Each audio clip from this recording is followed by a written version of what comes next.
And to the residents of Mulberry, I want to speak to you also directly. Lawsuit is not an attack on your community. This is a challenge to the state's overreach. Coming up on Eye on Gwinnett, Gwinnett County pushes back on a controversial state law while leaders are taking the fight to court. Plus, a once-closed shelter reopens its doors, offering new hope for families facing housing insecurity. And later, how 2 fallen heroes will be honored this Memorial Day and how you can take part. And just so you know, 2 exclusive interviews you don't want to miss. I go one-on-one with Stan Hall and Chairwoman Nicole Love Hendrickson to talk entertainment, leadership, and what really went down at the State of the County. Those stories and more right here on Eye on Gwinnett. Hi everyone, I'm Deborah Tuff. Thanks for joining us. We begin with a significant legal move by Gwinnett County. Gwinnett County's Board of Commissioners has filed a lawsuit challenging Senate Bill 138. Among other things, the bill requires Gwinnett taxpayers to pay some of the city's services inside the city of Mulberry. Chairwoman Nicole Love Hendrickson explains what that may look like. Despite Mulberry's own charter requiring the city to manage its own stormwater systems, Senate Bill 138 mandates that Gwinnett County permanently maintain dams and certain detention ponds within Mulberry at no cost to their residents. This creates a permanent, expensive subsidy funded by residents outside of Mulberry who must continue to pay for costly stormwater infrastructure within the city. Despite multiple attempts by the county to establish a fair and standard agreement, we received no response. I also want to be clear about the misleading claims that we've heard, that we did not work with Mulberry. We tried repeatedly, that we are not providing services. The county never stopped providing services to the city of Mulberry or its residents. The bill requires Gwinnett County to refund Mulberry for police service costs if tax revenue collected for police services exceeds certain limited costs. This forces residents in other areas of Gwinnett County, specifically those in non-police cities and those in unincorporated Gwinnett, who will continue to pay all such costs to subsidize law enforcement in the city of Mulberry. Contrary to the city's original charter, Senate Bill 138 eliminates the requirement for Mulberry to reimburse Gwinnett County for the cost of the cityhood referendum and their initial city council election, again, shifting this financial responsibility to all Gwinnett County taxpayers. There is no other city in the state of Georgia that receives this kind of treatment under state law, and how a city functions must still follow the law.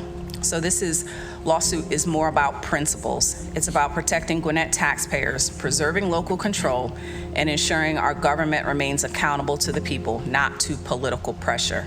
We will not sit silently while fairness is disregarded. County leaders are especially concerned that the bill removes sovereign immunity protection, posing what they call a dangerous precedent for other counties across the state. In other news, Gwinnett County officials joined the Latin American Association to celebrate the grand reopening of the LAA Gwinnett Outreach Center in Norcross. Formerly known as the Resting Spot, the revitalized facility will serve as a vital lifeline for families and individuals facing housing insecurity. So the reopening of this site means that we can provide that direct service, and so we're proud of the partnership. We're proud of the vision of our partners to get this off the ground, because it means that we can provide an immediate need right away to those who are experiencing homelessness. Now get this, here's the great news. It's just great news all around.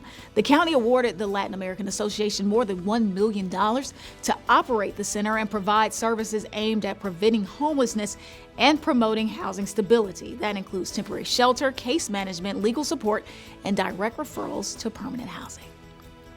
On Monday, May 26 at 1 p.m., Gwinnett will honor those who made the ultimate sacrifice during the county's annual Memorial Day ceremony at the Gwinnett Fallen Heroes Memorial in Lawrenceville. That's right here at GJAC, or as we call it, or the Gwinnett Justice and Administration Center.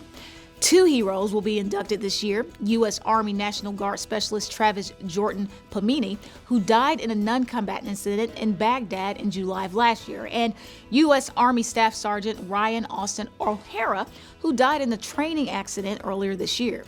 The keynote speaker will be Brigadier General Theodore R. Scott III of the Georgia Army National Guard.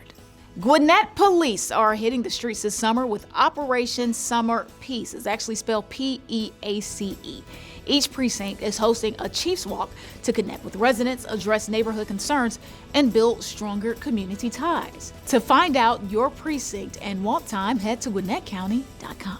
And in more law enforcement news, the Gwinnett Sheriff's Office invites you to Bridge the Gap. Literally, the Bridge the Gap Community 5K takes place Saturday, May 31st at Rabbit Hill Park, that's in Decula. The family-friendly race starts at 8 a.m. and supports the Kibo Building Bridges Foundation. Proceeds help strengthen connections between law enforcement and the community. So I have a question, guys. Are you social? We sure are. Follow us at Gwinnett Gov on Facebook, X, and Instagram for more county news. You can also catch our programming anytime, anywhere on tvgwinnett.com or by downloading TV Gwinnett on Amazon Fire or Roku. And just so you know, I recently sat down with Stan Hall, CEO of Gas South District and Explore Gwinnett, for a candid conversation about all things entertainment, sports, and his very unique approach to leadership. In a separate exclusive, I had the opportunity to interview Chairwoman Nicole Love Hendrickson for a behind-the-scenes look at Gwinnett's biggest event of the year, the State of the County. What went smoothly? What didn't make the cut? We covered it all. Catch both in-depth interviews now on TV Gwinnett, Vimeo, and our YouTube channel. Until next time, I'm Deborah Tuff. Thanks for watching.